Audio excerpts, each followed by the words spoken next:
Dans le livre de Romains chapitre 12 verset 2, la Bible nous dit, ne vous conformez pas au siècle présent. Cela veut dire qu'il y a des choses dans ce siècle, qu'il y a des choses autour de nous, qu'il y a des choses dans le monde que nous ne devons pas suivre, que nous ne devons pas écouter, que nous ne devons pas imiter, que nous ne devons pas copier, que nous ne devons pas reproduire. Aujourd'hui, ce que la télé dit devient une parole d'évangile. Ce que les réseaux sociaux disent devient une parole d'évangile. Les nouvelles tendances, les nouvelles modes sont copiées et reproduites par tout le monde sans compréhension, sans crainte de Dieu. On se demande où est-ce que nous avons déposé Dieu. Aujourd'hui, tu peux changer de texte. C'est écrit où un garçon peut s'appeler femme. C'est écrit où un homme peut épouser un homme. C'est écrit où une femme peut épouser une femme. C'est écrit où on peut pratiquer l'homosexualité librement. C'est écrit où on peut faire l'amour avec les animaux. C'est écrit où? C'est écrit où? Where is it written? Qui a recommandé ça? Who have recommended it? Ou nous sommes chrétiens, ou nous ne sommes pas chrétiens. Either we are not. La constitution du chrétien, c'est sa Bible. Ce qui guide les pas du chrétien, ce sont les saintes écritures. Ce qui te donne toutes les autorisations dont tu as besoin, c'est la Bible. Et hors de cette parole, tu n'as aucune autorisation, enfant de Dieu. Arrêtons de croire à toutes sortes de doctrines antichrist que l'Occident nous vend, et que même certaines personnes autour de nous en sont devenus les principaux défenseurs. On sème des valeurs qui déroutent les hommes, qui déroutent les enfants, qui mettent à mal la paix, la stabilité, l'harmonie.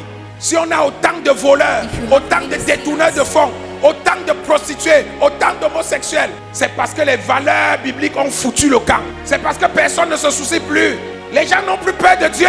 Ils choisissent les sectes ésotériques. Ils choisissent les sectes. Ils font allégeance aux démons. Et ils se croient plus puissants que Dieu.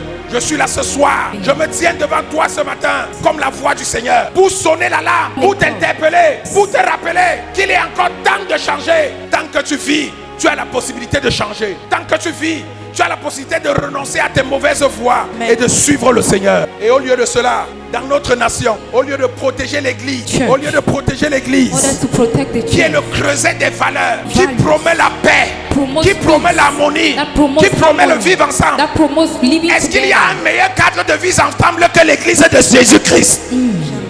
Il n'y a pas un meilleur cadre de vivre ensemble que l'église. Vous êtes assis là, vous venez de partout, de toutes les régions de cette nation. Certains sont même des étrangers, mais nous sommes tous assis ensemble, nous appelant frères et sœurs. Et au lieu de promouvoir l'église, le gouvernement combat l'église. Pendant ce temps, on ouvre les bars, on multiplie les sectes, on multiplie les pratiques peu orthodoxes. Personne ne touche. Jusqu'à quand allons-nous nous moquer de Dieu? Jusqu'à quand allons-nous mépriser Dieu? Jusqu'à quand allons-nous marginaliser Dieu? Jusqu'à quand? Il est encore temps. Chrétien, il est temps de revenir à Dieu. Chrétien, il est temps d'honorer Dieu. Chrétien, il est temps de changer pour la gloire de Dieu. Il est encore temps. Chrétien, il est temps de revenir à Dieu. Chrétien, il est temps d'honorer Dieu.